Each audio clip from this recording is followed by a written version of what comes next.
Okay, it's time for tuck rows again. Second time that I'm doing them, and I think I was already getting the hang of how the form should look like.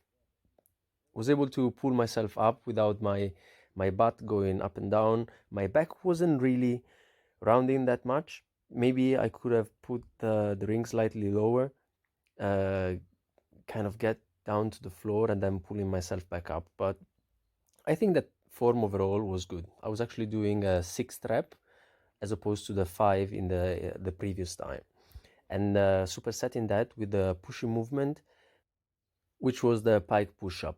I was still doing them on rings because I want my wrist to fully recover. I still feel a bit of tightness, maybe when I'm extending it, a slight pain. It feels like my nerves are still alarming me that probably some more recovery is needed before going back to handstands and other stuff where there is big wrist extension.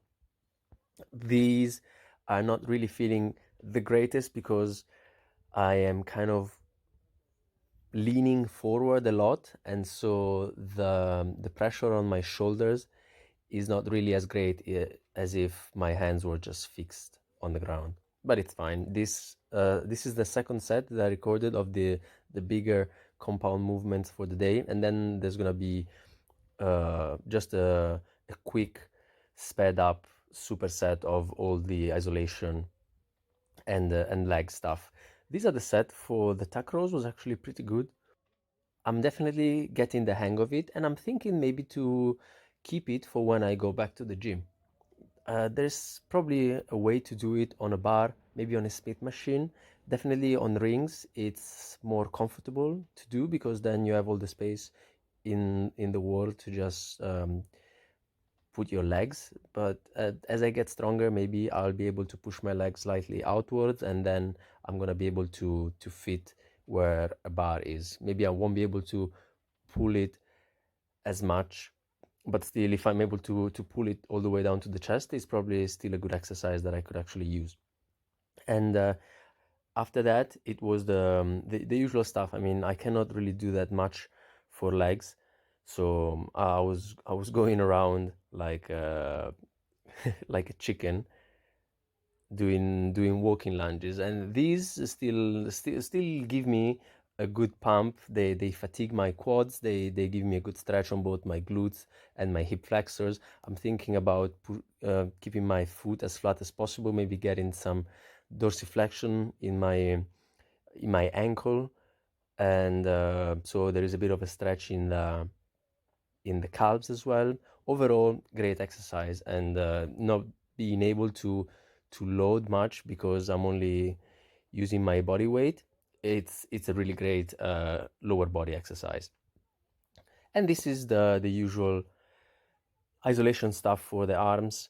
I think that using rings for both the triceps and the biceps is actually not that bad.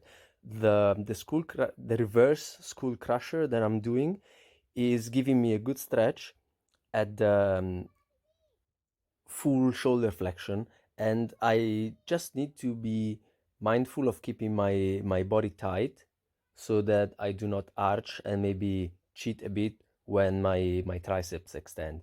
And in regards to the bicep curl, I'm noticing that if I'm keeping my shoulder also slightly flexed and extend just the elbow, I am able to wrap them out in a way that is actually targeting the bicep pretty well. At the top of the range of motion, depending on the angle that my body is at, I may feel a slight loss of tension, but I notice that because I see that the strap where my rings are attached is kind of loosening out, and then I can just maybe lean back slightly, and I feel a pretty good pump.